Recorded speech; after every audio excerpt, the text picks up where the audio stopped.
Olá, bem-vindo à aula 12. Nessa aula nós vamos falar como formar carteiras eficientes, como precificar essas carteiras.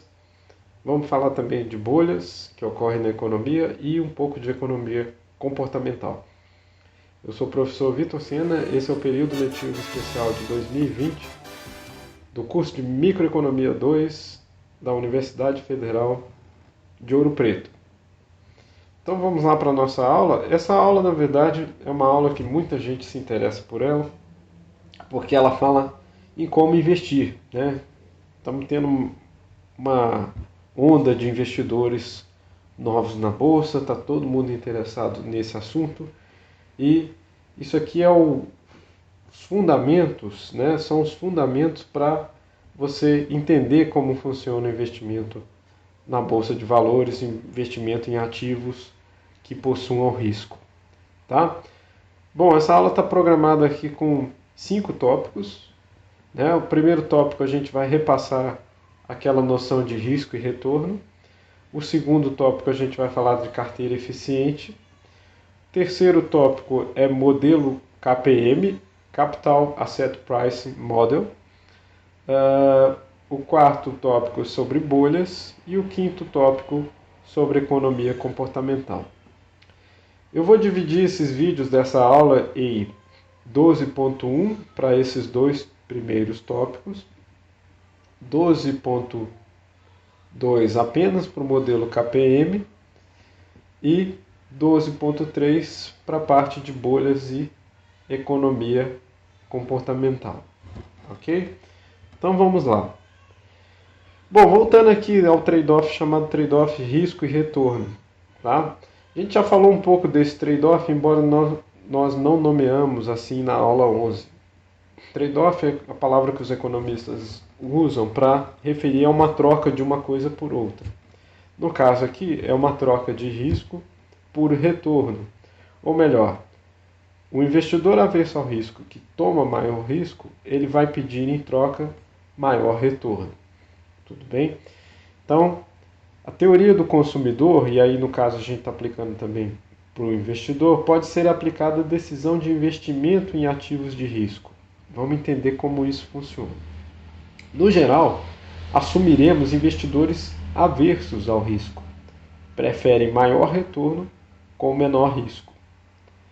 A linha de orçamento reflete o preço do risco, enquanto que as curvas de indiferença dos investidores refletem as atitudes em relação ao risco e grau de aversão ao risco. Então, para quem tem os fundamentos de micro 1 lá, na verdade a gente só está falando que risco é um mal e o consumidor tem que escolher um mal menor, né? Tipo, você poderia fazer o contrário de risco, que é a segurança. Na verdade, todo mundo gosta de segurança e o consumidor ali está trocando segurança e retorno. Está sempre fazendo, eu prefiro maior segurança, mas maior segurança geralmente dá menor retorno e vice-versa. Menor segurança me oferece retornos maiores, mas em compensação estou com menor segurança. Tendo isso, vamos começar a estudar o que é chamada teoria da carteira eficiente, tá? Que foi proposta primeiro pelo Markowitz, em 1952, e da precificação de ativos, que é o modelo Sharpe, que baseou o modelo KPM, de 1964. Então são modelos bem clássicos, bem antigos aí das finanças e da microeconomia. Markowitz nos lembra do ditado popular norte-americano: You don't want to keep all your eggs in one basket. You might lose everything. Então quer dizer o seguinte, né? Você não quer colocar todos os seus ovos numa cesta só, porque se você quebrar essa cesta, se derrubar essa cesta, você vai perder todos os seus ovos. Né? É um ditado que ele usou aqui para falar da diversificação de uma carteira. Então vamos ver como é que funciona essa diversificação da carteira. Podemos começar a pensar um modelo de carteira eficiente com uma seguinte pergunta guia. Entre várias opções de ativos com risco e retorno no mercado, qual é aquela que deve ser escolhida pelo investidor? ok? Então tem muita opção. Para quem já entrou numa corretora para poder investir, tem opção para caramba lá. Então qual que você deve escolher? Como escolher? Né? Existe uma regra para montar essa carteira e a gente vai entender os fundamentos dessas regras. Para visualizar isso, podemos partir do gráfico retorno e risco que nós vimos na aula 11, com múltiplas opções para o investidor. A gente vai colocar essas opções daqui a pouquinho. Podemos pensar essas múltiplas opções como ativos da bolsa, ações de empresa, histórico de rentabilidade e risco. Então vou representar aqui um gráfico de risco e retorno para a gente ver como se dão essas opções, tá ok? Então é um plano cartesiano de risco que está no eixo horizontal e retorno que está no eixo vertical, tipicamente. E vamos colocar algumas opções aqui para o investidor. Então, está aqui o eixo do retorno, está aqui o eixo do risco. Lembrando que o risco, na aula 11, a gente viu que era definido por desvio padrão. O retorno é dado pela rentabilidade, né, que pode ser uma rentabilidade ao mês, ao ano e em porcentagem, quanto por cento ao mês, quanto por cento ao ano, e dessa forma. E vamos ver aqui aquelas opções de emprego que nós vimos na aula 11, tá? Então vai ser um pouco mais simples do que rentabilidade de ações, mas só para a gente continuar naquele exemplo que já foi visto. Lembramos que tinha um emprego entre as opções oferecidas que pagava um valor, um retorno de 1.500, o valor esperado de 1.500, mas tinha um risco de aproximadamente 100. Esse era o emprego E2. E também tinha um emprego com o mesmo valor esperado de 1.500, mas que era 5 vezes mais arriscado e tinha o desvio padrão igual a 500. Esse era o emprego E1. Nós vimos que para o investidor averso ao risco, era fácil concluir que E2 era preferível a E1, pois para uma mesma rentabilidade, para o mesmo retorno, nós temos risco menor. Tá? Mas eu vou complicar um pouco esse exemplo e vou colocar outras duas opções. Vou acrescentar aqui uma opção chamada E3, seria a terceira opção de emprego, que tem o mesmo risco de E2, mesmo desvio padrão de 100, mas tem um retorno esperado, um valor esperado para esse emprego de 2.000. E um outro emprego chamado de E4, que tem o mesmo risco de E1, mas também essa rentabilidade de 2.000. Então, está ali E4. Bom, né, a pergunta agora aqui é como classificar essas diversas opções de emprego. Como classificar isso? Ok? Bom, é fácil concluir, como nós já falamos, que para o investidor averso ao risco, o emprego 2, que paga a mesma coisa, paga os mesmos 1.500, mas tem menor risco, vai ser estritamente preferível ao emprego 1, que também é 1.500, mas é um risco muito maior. Tá? Bom, também é fácil concluir o seguinte, veja só. E3 tem o mesmo nível de risco de E2, mas tem um retorno R$ 500 maior. Então, se é o mesmo nível de risco e o retorno é maior, o investidor avesso ao risco, logicamente vai preferir E3 a E2. Logo, nós podemos já tirar a conclusão a partir da transitividade que foi vista na aula 11.2, que E3 é preferível a E1. Pois se E3 é preferível a E2 e E2 é preferível a E1, nós temos essa conclusão. Bom, Outra coisa que podemos ver também, se entre E4 e E1, se E4 tem o mesmo nível de risco de E1 e possui rentabilidade maior do que E1, então para o investidor averso ao risco, E4 logicamente vai ser melhor do que, ou mais preferível do que E1. Então a partir daí nós podemos concluir que E1 perdeu de todas as opções possíveis, perdeu de 2, perdeu de 3 e perdeu para 4. Então E1 é o pior emprego. Novamente, né, para um investidor averso ao risco. Outra coisa que nós podemos concluir é que E3 é o melhor emprego. E3 é melhor do que E2, E3 é melhor do que E1. E é fácil fazer uma comparação de E3 com E4, porque nós podemos ver que E3 tem a mesma rentabilidade de E4, mas tem risco menor. Então, E3 é o melhor emprego, melhor emprego. Para quem? Para quem é averso ao risco. Porém, existe uma pergunta mais difícil de ser respondida, que é o seguinte: como classificar E2 e E4?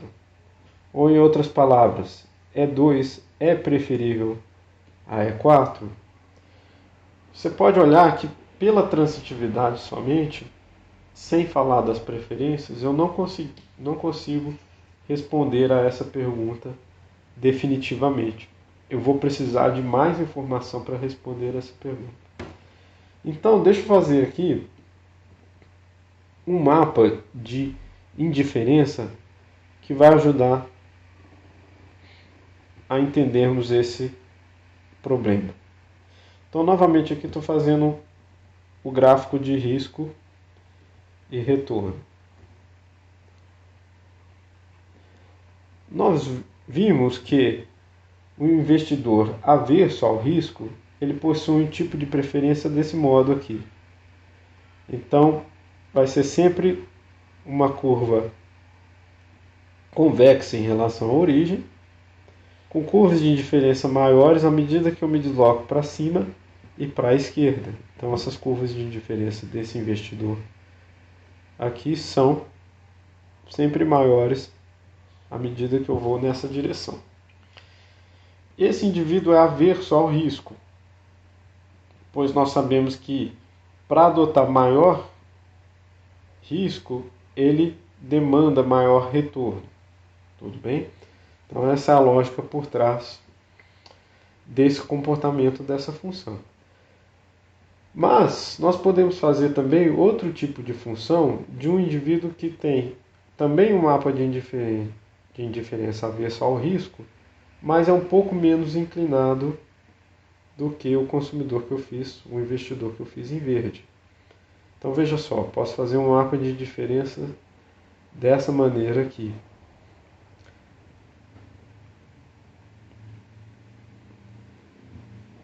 Então existem nomes diferentes para esses dois tipos de indivíduos aversos ao risco. O que eu acabei de representar em verde é um investidor conservador. Porque o grau de aversão ao risco dele é maior do que o que eu fiz em azul. O azul podemos chamar de arrojado. Então vou usar C para o conservador e A para o arrojado. Então vamos ver como é que eles concluem sobre essa diferença entre E2 e E4. Então vamos lá. O conservador não tem dúvida de que E1 é o pior investimento. Se eu fizer uma curva de indiferença passando por E1, essa vai ser a curva de indiferença do conservador mais baixa possível. Porém, se eu fizer uma curva de indiferença passando por E2, e por E4, eu vou ver que a curva de diferença que passa por E2 para esse investidor conservador é mais alta do que a curva de diferença que passa por E4. Logo, ele prefere E2 a E4. Então, o investidor conservador vai dizer que sim, E2 é preferível a E4. Veja só, a curva de diferença dele está mais elevada passando por E2 do que passando por E4. Ele não tem dúvida também de que E3 é a melhor entre essas quatro opções colocadas. Tudo bem? O consumidor, o investidor arrojado, vai ter um mapa de indiferenças um pouquinho menos inclinado. Então, passando por E1 também tem uma curva de indiferença muito baixa para o investidor arrojado, mas veja só, passando por E2, a curva de indiferença do arrojado é mais baixa, aqui desculpa tem que ser 1, é mais baixa do que a que passa pela opção de emprego E4. Então veja só, curva de diferença passando por E4 é mais elevada do que a curva de diferença passando por E2 para esse indivíduo arrojado. Então, ele conclui que E2 não é preferível a E4. Para esse investidor arrojado é o contrário, E4 é maior do que E2, ou é mais preferível do que E2. E por fim, também para ele, uma curva de diferença passando por E3 é mais preferível do que todas as outras três opções. Mas é interessante sistematizar isso da seguinte maneira. Para o investidor conservador, a ordem daqueles empregos é a seguinte. Primeiro, E3 é um emprego mais vantajoso para ele. Depois, ele conclui que E2 é o segundo preferível. Depois, ele conclui que vem E4 e por último vem E1. Interessante ver que para o investidor arrojado, essa ordem se altera um pouco. E3 continua sendo mais preferível, mas logo depois ele prefere E4 e logo em seguida E2 e só no final E1. Repare que para essa parte aqui não existe concordância entre esses dois tipos de investidores. Então eles têm diferenças em relação a como eles assumem o risco para essa parte. Isso também está relacionado com o conceito que nós vimos na aula passada de prêmio de risco. O prêmio de risco do investidor conservador é maior do que o prêmio de risco exigido pelo investidor arrojado. Isso quer dizer o quê? Na verdade, o conservador pede um retorno maior para assumir a mesma quantidade de risco que o investidor pede. Isso tem a ver com aquelas inclinações. Então deixa eu fazer a inclinação das retas aqui. Para o conservador, nós temos uma inclinação mais elevada. Então quer dizer, para o mesmo nível de risco que eu estou assumindo, aqui está o risco. Eu peço um maior retorno. Por isso que o prêmio de risco do conservador é maior. Veja só, vou fazer em azul aqui. Para o arrojado é o contrário. Né? Para o mesmo nível de risco eu peço um retorno menor. Por isso o prêmio de risco do arrojado é mais baixo do que o prêmio de risco do conservador. Tudo bem? Isso vai se refletir também nas opções que eles têm para a carteira de ativos. Vamos entender isso de volta aqui nos slides. Então, nesse gráfico aqui, eu representei várias opções possíveis para os investidores. Então, pense em cada um desses pontinhos aqui como um título ou uma ação. 1, 2, 3, N possíveis títulos aqui. Tá legal? Todos os consumidores aversos ao risco vão ter aquele comportamento de escolher carteiras ou ativos que dão maior retorno e menor risco. Então só existe um conjunto possível interessante aí para o consumidor, que é esse conjunto limítrofe aqui que eu estou fazendo numa fronteira em vermelho.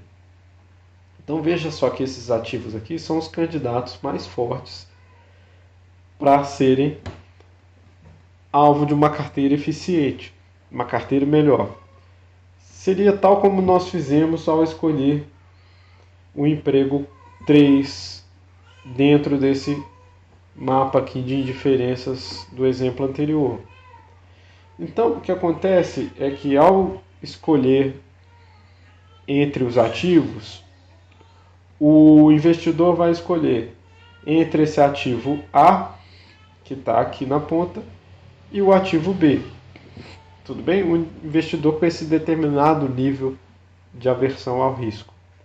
E a carteira eficiente dele, na verdade, é uma composição entre uma proporção que eu aplico na carteira A mais uma outra proporção que eu aplico na carteira B. Então a gente vai ver isso nessa parte daqui. Então a carteira, o portfólio eficiente, no caso linear acima, é a combinação convexa dos pontos que estão no mesmo segmento de reta. Então nós temos que esse alfa é a proporção que o investidor está colocando em cada carteira, entre 0 e 1, e o menos alfa é a contraparte que ele está colocando no ativo B. Porém, existe uma coisa que acrescenta um detalhe ainda mais importante aqui para o nosso modelo de carteira eficiente, que é o ativo livre de risco, ou risco quase zero. Quando acrescentamos o ativo livre de risco, nós temos uma ampliação do modelo. Em geral, esses ativos livres de risco são tidos como os títulos da dívida do governo. No Brasil, as letras do Tesouro Nacional seriam esse ativo livre de risco. Muito embora o Brasil não tenha títulos governamentais totalmente livres de risco. Existe o risco Brasil. Outros países têm risco menor. Esse risco Brasil está relacionado aos títulos brasileiros entrarem em default, o governo entrar em default e não honrar os compromissos com títulos. Que é uma possibilidade remota, mas existe esse risco. Frente a outros países que se financiam mais facilmente, esse risco é um pouco menor. E por isso esses outros países às vezes dão retornos um pouco menores do que o Brasil. Bom, existindo um ativo livre de risco, a reta que pode ser construída é ainda melhor do que aquela que liga RF ao ponto E. Tá? Então, vamos ver como se dá essa parte. Existe uma reta que eu poderia fazer entre o ativo livre de risco e a carteira eficiente que nós calculamos anteriormente, que é essa reta que eu acabei de fazer em azul, né? Mas existe uma reta ainda melhor que permite com que esse consumidor, com o mesmo grau de aversão de risco anterior, alcance curvas de indiferença ainda mais elevadas. Veja só. Então ele melhora a situação dele, né, por conta da existência do ativo livre de risco. Opa. Então veja só como é que funciona aqui dinamicamente. Tá? Anteriormente eu estava nesse ponto aqui, sem o ativo livre de risco. A partir do momento que surge o ativo livre de risco, eu posso fazer uma combinação entre a minha carteira anterior e o ativo livre de risco, mas existe uma combinação ainda melhor, que vai ser entre esse chamado RM, que eu estou marcando aqui agora. Tudo bem? Então, isso melhorou para esse consumidor. Então, essa reta que pode ser construída é a reta que liga o ativo livre de risco ao ponto de retorno de mercado. Então, essa é a chamada rentabilidade do portfólio, rentabilidade da carteira, que vamos chamar aqui de RP. Essa rentabilidade da carteira vai ser dada pela proporção na carteira que você coloca para cada um dos títulos. Então, assim como o alfa que nós mostramos antes, tem o beta, que é uma proporção que você coloca no ativo livre de risco, e o menos beta, que é a proporção que você pode colocar nos ativos de retorno de mercado. Por exemplo, um investidor bastante conservador pode colocar 80% em livre de risco e 20% no retorno de mercado. Tal mudança, com a inclusão do risco do ativo livre de risco, permite uma melhoria na utilidade do indivíduo, tal como nós vimos por aquele mapa de indiferença. Ok? Então, novamente o mapa aqui, mostrando para a gente o que aconteceu. O modelo KPM eu vou deixar para a aula 1.2 para a gente ver em maiores detalhes esse modelo que precisa um pouco mais de tópicos a serem desenvolvidos. Então até a aula 12.2, vejo vocês lá. Tchau, tchau.